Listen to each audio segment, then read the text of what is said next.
His internet search history is on the banned books list. The Sports Illustrated swimsuit cover filed a restraining order. Costco has renamed their economy lotion Fritzy Size. Bath towels have a one-time use.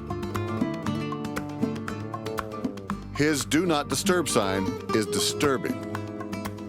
I'm not always pervy, but when I'm at my perviest, it's on the box score, which starts now, my friends. Hey, ladies. I don't know a lot about sports, but I can drink a lot of beer. My motto is simple: C's get degrees. Need a long, inappropriate hug? I'm your man. I think I'm smarter than you, because I probably am. Howard Coward for box score.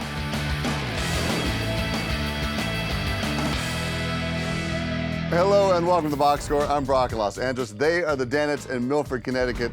A full slate of MLB playoffs last night to keep you on your toes. You got the Cubs and the Mets going up 2-1 in their series. And of course, the Blue Jays and Royals forcing Game 5. Fritzy, the perviest of all Danettes, I mean, your Astros are in a highly contested series. Has this renewed your love of baseball? It has, actually. You know, I took out some of my Astro stuff to no avail. I was all excited. I tweeted, which I rarely do during a live event. I always get accused of only tweeting out the guest list, which is pretty much the only thing I do. But I wasn't talking smack, but I got a little too excited when they were up 6-2 after 7 innings, and I'm putting astronomical with exclamation points, and then McLovin jumps in and puts lame, and just by the way, ripped me within seconds. I'm feeling like you did like the Texas Governor and jinxed the team a little bit. Totally. I was like, they're celebrating. They're hitting back-to-back home runs. They're 6 outs away from moving on to play in the ALCS, and then they give up 5 in the 8th, 2 more in the 9th. I noticed something else on your Twitter last night because it's never active.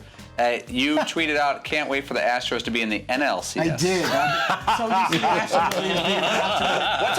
I was just curious because I can't see what you get back. What type of response when you? I saw someone immediately put up that would be quite a feat if they made it to the NLCS, considering they're in the American League. That's some kind of one of the a Paulie type snarky response, and then I'm like, oh, that's, after all the years in the National League, you forget or you make a little. Also mistake. interesting. So I corrected it right away. But you left the original one up. Do you know how to delete a tweet?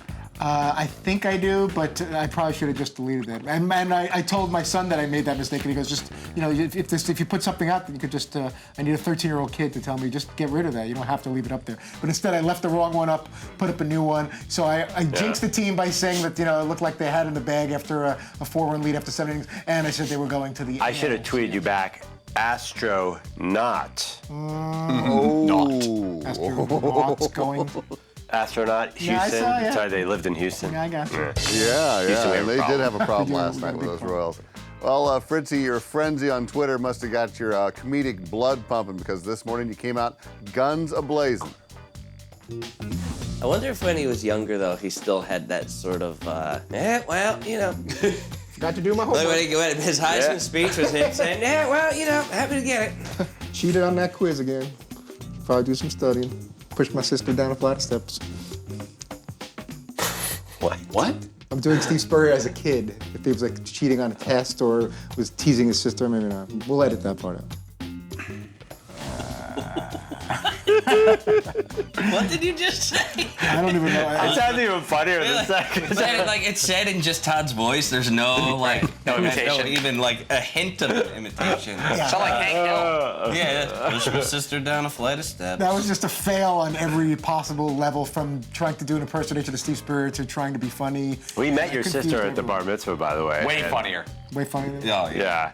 Yeah, that was one of those epic fails where Yeah. you wish you could pull the consonants and vowels back into your mouth, and one of those times where in the meeting maybe you should just lay out. But and, I see let where everyone you're else- going. Like now, in retrospect, I see where you were trying to go. Because he goes, was he like that when he was younger? Like when he won the Heisman, he's like, oh, another Heisman.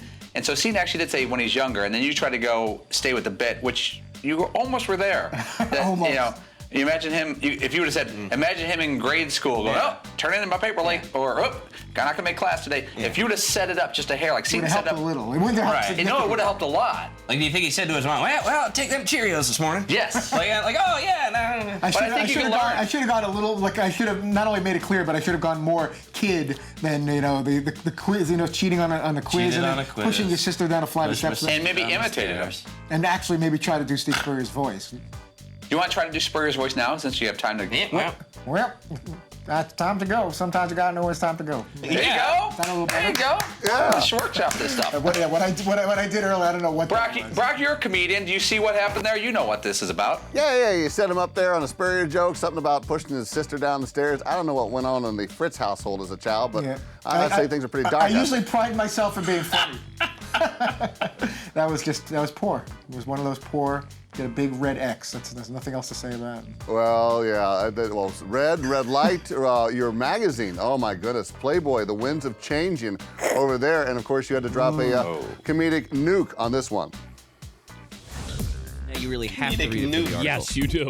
Yes. Stole that. Yeah, that's all right. That means no more revenue comes with that, right? Is anyone gonna really get that? Oh, we're in one of those. I'm not. No, gonna I wrap didn't know what anything you were the same talking way. about. I don't get it. You see, it's no more nude pictures. Yeah. Followed by no more new revenue, because no one's gonna want to get it. Am I really have to explain this? I guess it was just a bad joke. Wait, are you saying that they're not going to make any money? Yeah, who's gonna be interested in buying that if they're taking all the pictures out? Is my point. What? That's the point I'm making. What's it's the- obviously not. A funny joke. Now I got it. Man, does my stomach hurt after that one? To be totally honest, of course I understood exactly what you were talking about, but Can I go with a play on words instead of without? but I immediately said, wait, is there a play on words here that I'm not getting? Yeah. And Dan, that's what Dan got what you were saying, but I do the pun thing too much, and that's what you get. I Like if you observe had that. said revenued, yeah. nude picture, revenued. Even that, Maybe. Like if you I said- mean, it would have been a if stretch, you but said it would have been. Playboy. Ironic they're having revenued problems. I think That you would have would've had been it. a little Yeah. It's hard I to. thought I had something with like no nude pictures, no more revenue. But it was just They're kinda gonna like- go out of But business and revenue lose doesn't. money. Isn't. What's the joke with the revenue? I was concentrating on the word no. Like they're not going to show nude pictures, so they're not going to be making any money because they're. But it's just not. like sort of a negative, cynical really thinking comment about this. from you, by the way, out of nowhere. Like, usually you don't bury people like that. Like, I guess that's it for Playboy. I think you're a little depressed about this. No nudity. I'm not happy with it. Yeah. I think I they're guess making no a more terrible revenue, mistake, huh? and I'm glad I don't have any stock in Playboy because they're ultimately going to regret that decision. No new revenued. Yeah, poor Hugh Hefner. All right, coming up, the boys bid farewell to the old ball coach. What are they getting him for his retirement? Same thing we got Fritchie's kid for his bar mitzvah. A Ram 1500 Eco Diesel. Every truck can climb a hill, haul a trailer, and tow a boat, but not everybody has the most fuel-efficient half-ton truck on the road, and is a great gift for retirement. Gets them around the retirement village just perfectly. Get more facts at ramtrucks.com. Guts, glory, Ram.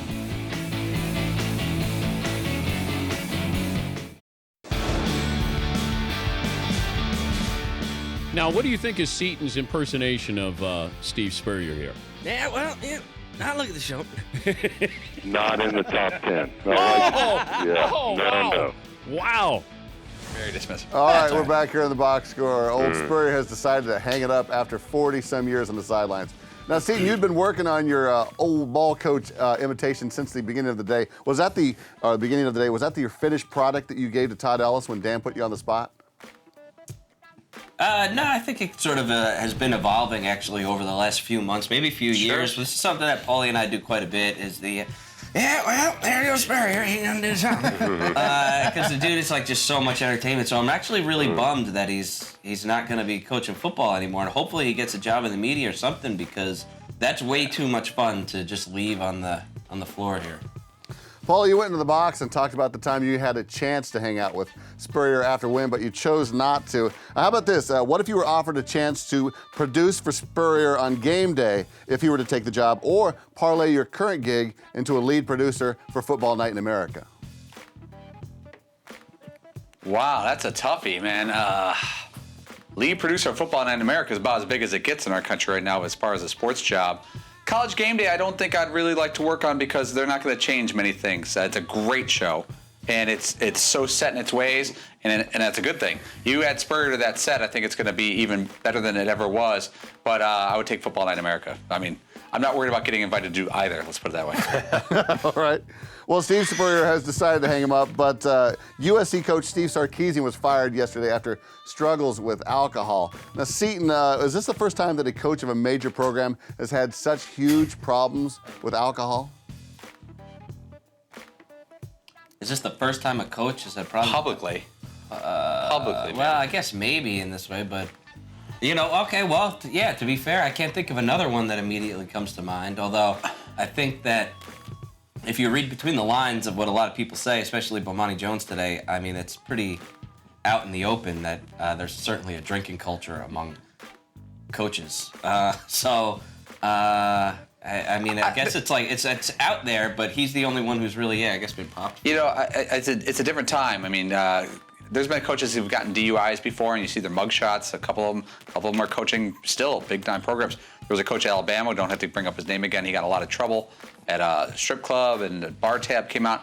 But this is one of the biggest ones in the social media era. If you go back to Larry Eustachy, he was the Iowa State head basketball coach. He was very popular, very young, and he went to, I think it was Missouri, on a trip, and after the game went out and started partying. He was the first casualty of the social media era. Oh, was that the frat party? Yes. There was pictures of him? Cell phone pictures of Larry Eustachy. Sorry to bring this up, but drinking with underage and of age drinkers off campus cost him his job. We were his first interview, the Dan Patrick Show, 4 days after he lost his job, and it was, I would say he was the first casualty of the cell phone camera era.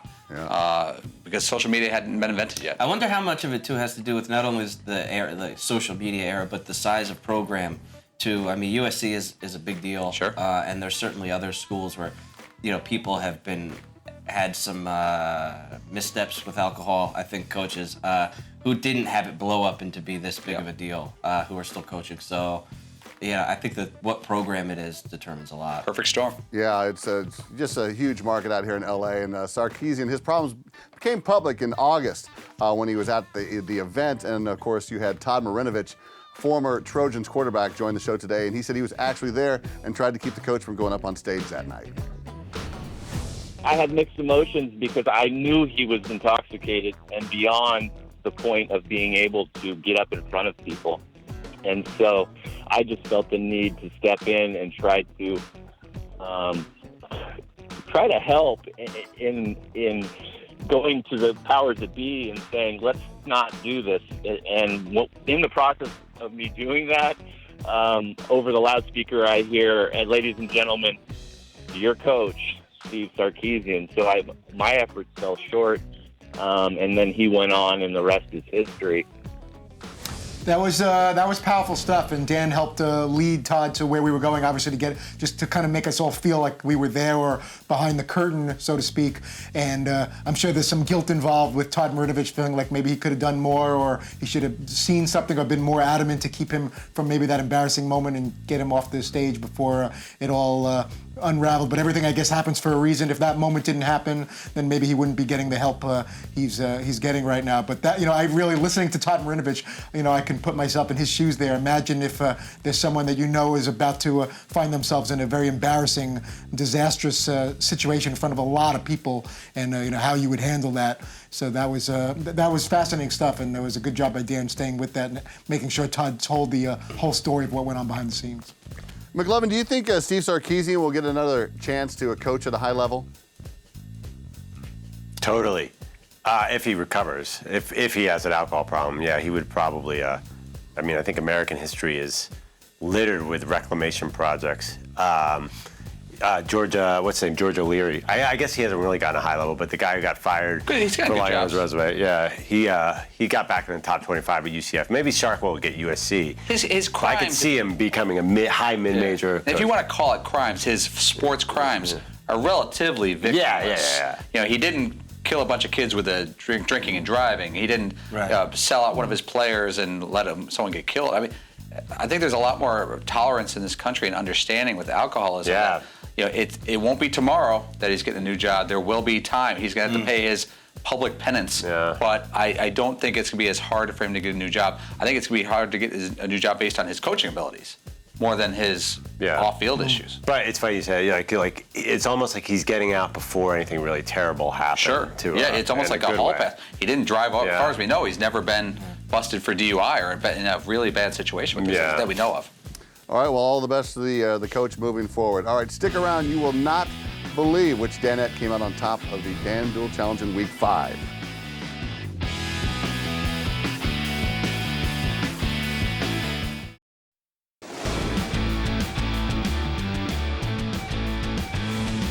Welcome back to the Box Score. We are through week 5 of the Dan Duel Challenge, and the competition is as hot as ever in the man cave. Now, Todd Fritz, who has been Mr. Middle of the Road all season, finished last week, but everyone loves a worst to first story. And Todd, you are that inspiration to everyone. You came out on top with 159 points this week, so congratulations.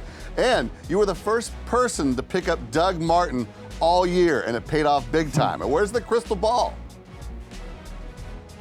I don't know. I just had this funny feeling about Doug Martin. I wish there was more genius to it than that, or crunching numbers. I saw Buccaneers were playing a lowly Jaguars team, and I just remember we were talking about nicknames with Doug Martin like last year, and we were coming up with what to call him. Lil Buckaroo was something that we liked, and I'm like, I don't know. I think Doug Martin's gonna have a big game. It was total luck, and I'm not going to try to make it more than that. But the combination of Martin and Devonta Freeman and Eli Manning, and to a lesser extent the Bronco defense, gave me the majority of the points. Can't say the same for Antonio Brown and Charles Clay, who were no-shows. Now, going back to a month ago when you said your goal this season, and ideally your goal was to finish second or third place every single week of the season. This debunks that. Are you happy? I'm very happy that I came in first, but I would have, this may sound ridiculous, but I would trade in last week's last place for a string of second place finishes. I'd give up this week's first place finish if I can turn the last place into second place, and this one if I finished second or third. So you trade the last and the first for all second place finishes? Yes. Best. Just to show that I was consistent, and even though I didn't win the whole thing any one particular week, I didn't finish last either. Fritzy, a psychologist's dream. All right, well, the man who has finished first overall this week joins you up at the top. He is in second place with 135 points as Mr. McLovin there. You scored big this week with Antonio Gates coming off suspension and dropping 25 points for you.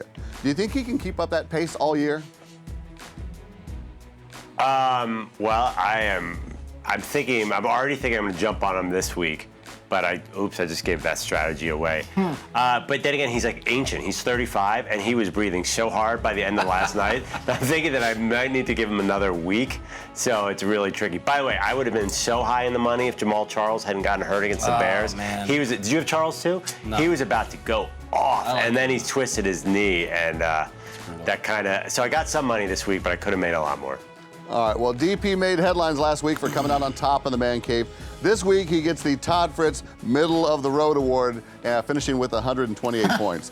He made some good production from two Patriots on his roster, Dion Lewis and Julian Edelman. Seton, were you in his ear while he was selecting his lineup with these Patriots? No. Although I do every time. I'm like, why don't I just take all of the Patriots guys and then see how I do? But I never have. But I was happy for Dan. I was good. Has Edelman ever had an off week? Yeah. I don't think so. Does he ever catch less than 6 passes? Right. I know. I was just wondering that. I'm like, why don't I take Edelman and Dion Lewis every week? But I don't know. Yeah, maybe you should take some more Patriots this week, Seton. You finished in 4th place with 103 points, and you've been riding the Orange Crush D for the past couple of weeks. Are you going to stick with him after the loss of DeMarcus Ware? No, I don't know. It all depends on who they're playing next. I really try to dive into schedules and statistics and all of that stuff, which is weird because I don't know really anything about any of that.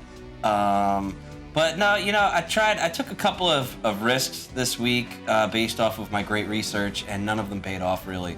So I'm gonna go back to the drawing board and just try to take all studs and superstars and like, oh, I know this guy. I'm gonna take him. He's at a commercial. Yeah. Oh, I know this guy. That's usually how I pick my team. Oh, I know this guy.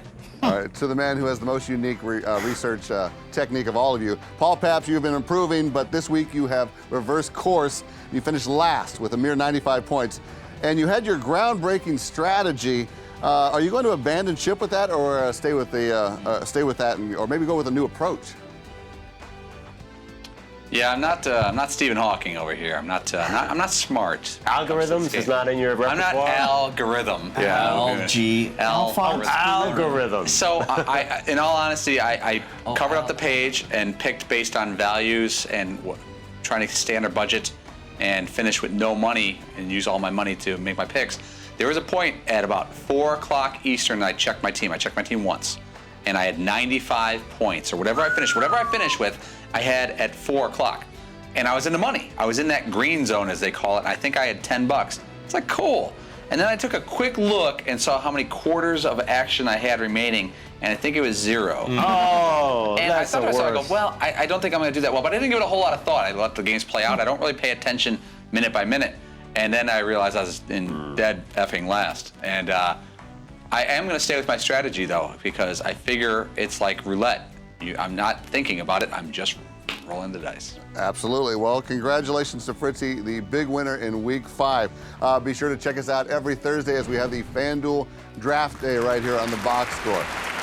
All right, coming up next, Seton, big weekend for him coming up. And, of course, McLovin gets to ask a question of his man crush. But first, this is the Box Score, and we're taking a break to remind you that the Ram Heavy Duty, with its best-in-class towing, torque, and horsepower, doesn't need one. Get more facts at ramtrucks.com. Guts, glory, Ram.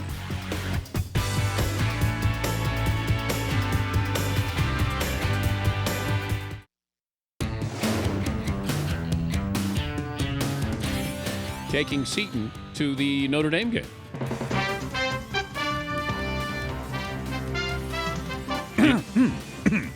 Sorry. Lifelong Notre Dame Sounds fan. like you got a sore throat. You Here, have probably some shouldn't water. go. Yeah, you probably shouldn't go to South Bend, Paulie. You should stay here. Sounds like you got something in your throat. We're closing up shop here at the Box Score. Seton got quite a pleasant surprise from the boss today. Turns out he's going to the USC Notre Dame game this weekend. Now, you guys had former Notre Dame tight end on Tyler Eifert, and he suggested a few hot spots to check out. You guys going to try to get to those? Yeah, I think I'm going to try to get to literally every hot spot there is to be had in the greater South Bend region. Metroplex. Yeah, metro area. Yeah. Who can blame you? All right, well, Eifert, also a teammate of the great Andrew Dalton, the great Ginger, and, of course, McLovin. That's his all-time man crush, and he had a chance to ask him a question and dropped the big one on him. Andy's a great guy, right? Yeah, Andy's a great guy. Yeah. Great guy. I mean, What did you think he was going to say? No, Andy's a jerk. I honestly think one of the big reasons the Bengals have improved is there's a You healthy... get one question Yeah. for Tyler Eifert about Andy Dalton and not a statement. Well, I'm just saying a healthy Tyler Eifert makes a big difference this year, and maybe he was a little soft by not playing week 1 of that elbow injury last year. What? Oh, God. Tyler's got practice today, limited time. What's the question for Tyler about Andy Dalton? So, what's he like in the locker room? He's just one of the guys, man. He likes to hang out, likes to. You don't have to answer that, Tyler. Likes to go out. I mean, just a normal dude. Dan saved me there a little It's bit. like, hey, so what does Andy smell like? Does he smell like cinnamon? That's what I always imagine it smells like. There is like this boyish sort of like, remember when you were in the Beatles? That was awesome. I don't know what happened to our guy, the intrepid reporter, Andy. Well, Dan set me up. He's like, well, McLovin has a man crush. I'm like, well, now I have to play the McLovin man crush role. Yeah. And but I didn't realize Tyler Eifert, it was cool, dude. He was ready to hang out with us. Like, after the phone call, I didn't realize Tyler Eifert was funny. I wish I had said something But what funnier. if you would have gone the other way and said, so, dude, what's with you guys in the postseason? Can you imagine that? If you would have gone that direction and asked him like a hardcore Bengals question, and he's expecting like something Well, fun. I did. Did you hear me say, well, if you weren't so soft with that elbow injury last year, which I hope he understood, because if you saw the injury, his elbow is basically pointed this way, and the rest of his arm was pointed that way. I was like, I don't know why you couldn't play through that, even though your arm fell off in the middle of the game, like something out of a Monty Python skit. And I don't know if that went over. I was like a little worried that Tyler was scared about it. Like, anyway, cool dude. Rub some dirt on it. Or lotion. Mr. Fritzy, who's on tomorrow? We will have in studio in the New York City Man Cave Sean Astin of Rudy fame and Goonies fame and many other films. He's in a new movie called Woodlawn about a high school in Alabama. And Sean Casey, MLB Network analyst, will also stop by the Man Cave with the latest from the baseball postseason. That's a very Irish show. All right, thank you, gentlemen. We are back tomorrow, same time, same channel. Podcast is available on iTunes or podcast1.com. Cheers. I don't know a lot about sports, but I can drink a lot of beer. My motto is simple. C's get degrees. Need a long, inappropriate hug? I'm your man. I think I'm smarter than you, because I probably am. Hey, thanks for watching the Box Score. Holy cow!